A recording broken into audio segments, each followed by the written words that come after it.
नमस्कार. स्वागत आहे तुमचे आपल्या भक्तिप्रिय चॅनलवर. आजचा दिवस तुम्हाला सुखाचा, समाधानाचा आणि आनंदाचा जाऊ देत, हीच महाराजांच्या चरणी प्रार्थना करते आणि व्हिडिओला सुरुवात करते. नवीन वर्षाचा पहिला सण म्हणजे मकर संक्रांती होय. हिंदूंच्या प्रमुख सणांपैकी एक हा सण देखील देशभरांमध्ये अनेक विविध राज्यांमध्ये वेगवेगळ्या प्रकारे साजरा केला जातो.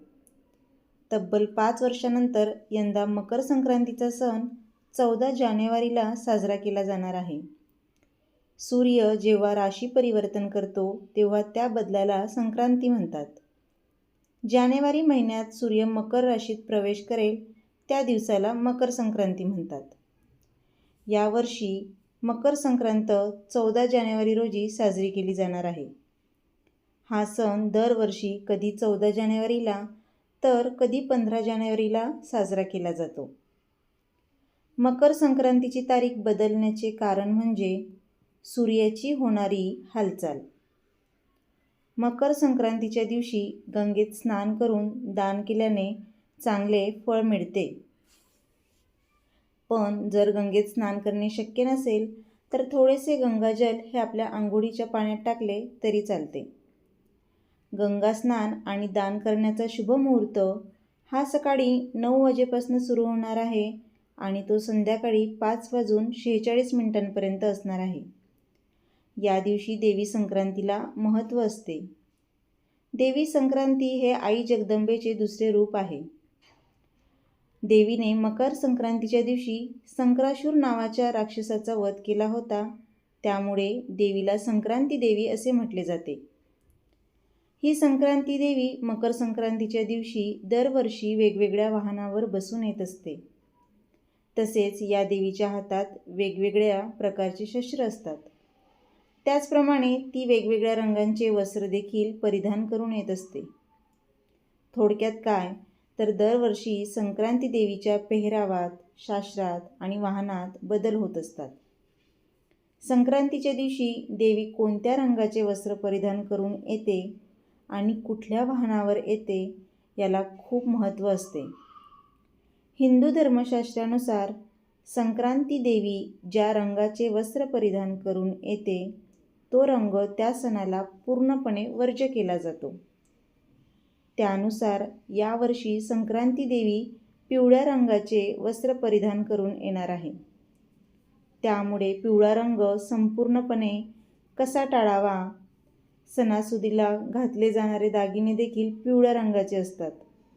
शिवाय पूजेसाठी लागणारी हळद देखील पिवळी असल्यामुळे यावर्षी सोन्याचे दागिने आणि हळद वापरायची आहे की नाही हे आपण बघूया. असे अनेक प्रश्न महिलांना पडतील. पण यावर्षी मकर संक्रांतीला पिवळ्या रंगाची कोणती वस्तू वापरू नये? तर यावर्षी मकर संक्रांत पिवळ्या रंगावर आली असल्यामुळे पिवळ्या रंगाचे वस्त्र म्हणजेच साडी घालता येणार नाही. त्याऐवजी लाल, हिरवा, केशरी किंवा तुम्हाला जो आवडेल तो कलर मकर संक्रांतीला घालू शकतात. तसेच काळा रंगही तुम्ही परिधान करू शकतात. संक्रांतीच्या सुगडपूजनात आणि हळदी कुंकू दरम्यान हळद लावावी का? तर सौभाग्यवतीच्या दृष्टिकोनातून कुंकवानंतर हळद ही दुसरी महत्त्वाची गोष्ट असते. हळदीला जेवढे महत्त्व हिंदू धर्मात आहे तेवढेच महत्त्व पिवळ्या रंगाला देखील आहे. परंतु यावर्षी मकर संक्रांत याच रंगावर आल्यामुळे बराच गोंधळ निर्माण झाला असेल.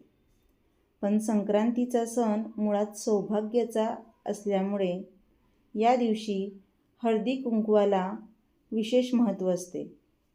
हळद नाही लावली तर कसे चालणार? त्यामुळे संक्रांतीला तुम्ही हळद लावू शकतात. संक्रांतीला सोन्याचे दागिने घालू शकतो का? तर संक्रांत जरी पिवळ्या रंगावर आलेली असली तरी वस्तू निषिद्ध जरी असल्या तरी दागिने घालू शकतो. सोन्याचे दागिने हे काही वस्त्र नाही, तो शृंगार असून मकर संक्रांतीला सौभाग्यवती स्त्री सोन्याचे दागिने घालू शकते. संक्रांती देवीचे वाहन वाघ असून उपवाहन घोडा आहे. संक्रांतीने पिवळे वस्त्र परिधान केलेले आहे हे आपण ऐकलेच. तर हातामध्ये गदा घेतलेली आहे, केशराचा टिळा लावलेला आहे, वयाने कुमारी असून बसलेली आहे, सुवासाकरता जाईचे फूल घेतलेले आहे आणि पायस भक्षण करीत आहे. जातीने सर्प आहे आणि भूषणार्थ मोती धारण केलेला आहे. ती पूर्वेकडून पश्चिमेस जात आहे व वायव्य दिशेस पाहत आहे. आता संक्रांतीचे फळ काय आहे तर पाहूया. तर संक्रांतीने ज्या वस्तू परिधान केल्या आहेत त्या वस्तू महाग होतील आणि संक्रांती जेथून आली आहे तेथील जनतेला चांगले दिवस प्राप्त होतील. संक्रांतीच्या काळामध्ये तर दानधर्माला खूप विशेष महत्त्व आहे. तर या संक्रांतीच्या पर्व काळात गाईचे दान, नवे भांडे, गाईला घास, अन्न, तिळपात्र, गूळ, सोने, भूमी, गाय वस्त्र, घोडा इत्यादी यथाशक्ती दाने द्यावीत. आणि संक्रांतीच्या दुसऱ्या दिवशी ती असते किंक्रांती. ती 15 जानेवारीला आलेली आहे. तर संक्रांती देवीने मकर संक्रांतीच्या दुसऱ्या दिवशी किंक्रासुराच्या राक्षसाला ठार मारले आणि त्याच्या त्रासापासून प्रजेला मुक्त केले. म्हणून हा दिवस किंक्रांत म्हणून ओळखला जातो. असे म्हटले जाते की मकर संक्रांतीच्या दिवशी जी माणसे दान देतात त्या वस्तू सूर्य त्यांना प्रत्येक जन्मात देत असतो. मग ते तुम्ही तुमच्या यथाशक्तीनुसार कोणतेही दान करू शकतात. तर आजचा व्हिडिओ तुम्हाला कसा वाटला कमेंट करून नक्की सांगा. व्हिडिओला जास्तीत जास्त शेअर करा, लाईक करा आणि चॅनलला सबस्क्राईब नक्की करा. पुन्हा भेटूयात अशाच एका नवीन व्हिडिओसोबत, नवीन माहितीसोबत. तोपर्यंत सर्वांना श्री स्वामी समर्थ. धन्यवाद.